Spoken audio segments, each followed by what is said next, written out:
kesempatan ini, kami membahas tentang sentralisasi dan desentralisasi. Pengertian sentralisasi. Sentralisasi berasal dari bahasa Inggris, yaitu center, yang artinya tengah atau pusat. Menurut Kamus Besar Bahasa Indonesia, sentralisasi adalah penyatuan segala sesuatu ke tempat yang dianggap sebagai pusat.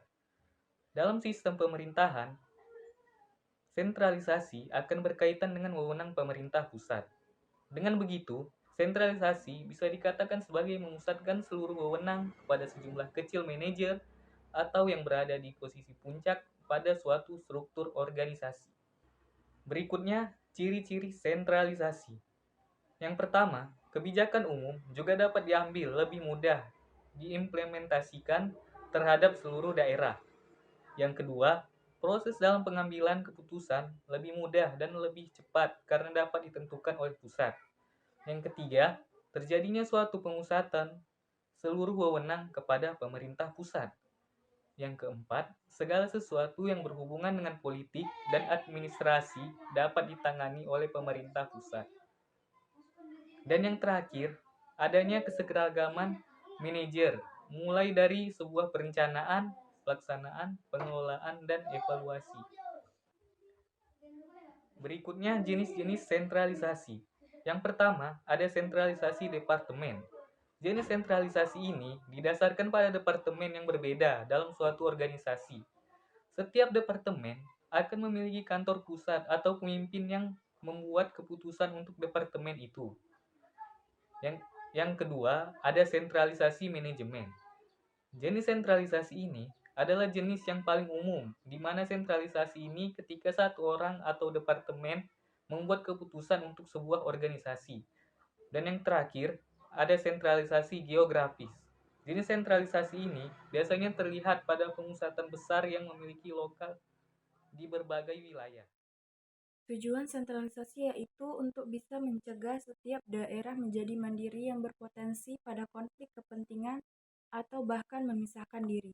Untuk bisa memudahkan penerapan kebijakan umum dan pelaksanaannya di setiap daerah, untuk bisa memudahkan dan mempercepat proses pengambilan keputusan yang secara tidak langsung menunjukkan suatu kepemimpinan yang kuat.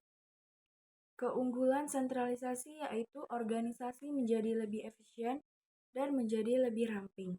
Perencanaan dan pengembangan organisasi lebih terintegrasi, peningkatan resource sharing dan sinergi.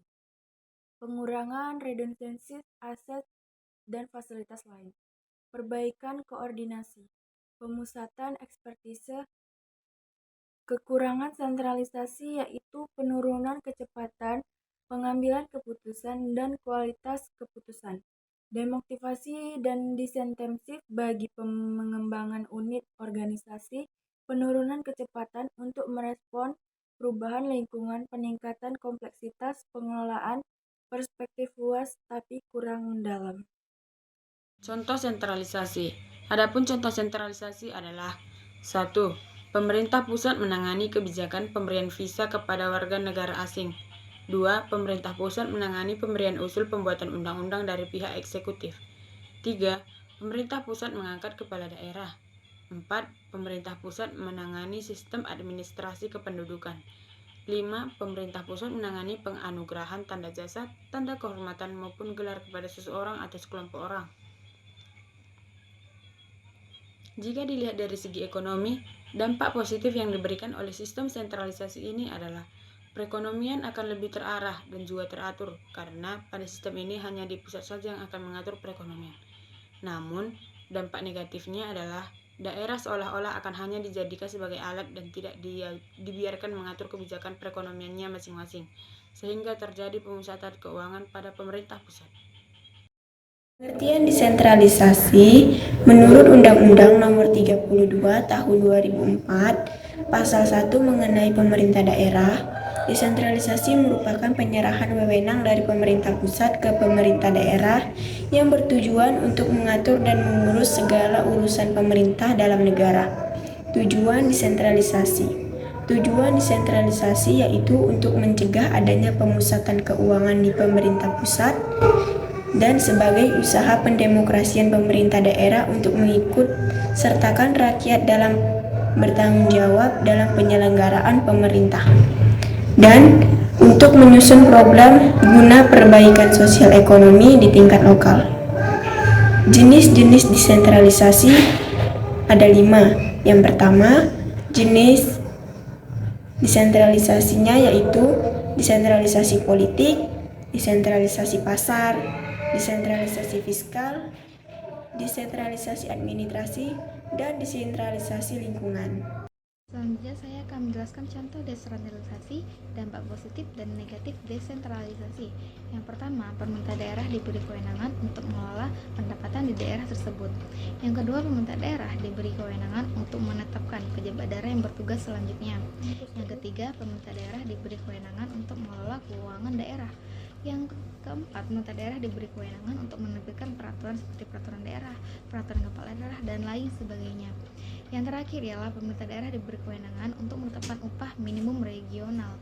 Adapun dampak positif dan negatif desentralisasi ialah dampak positifnya. Dari segi ekonomi, pemerintah bisa mengelola sumber daya alam yang dimiliki dengan mudah. Ini dapat meningkatkan pendapatan daerah, pendapatan masyarakat setempat. Ataupun dampak negatifnya bisa mengakibatkan adanya korupsi, kolusi, nepotisme, atau KKN bila ada pejabat daerah yang bekerja tidak benar atau tidak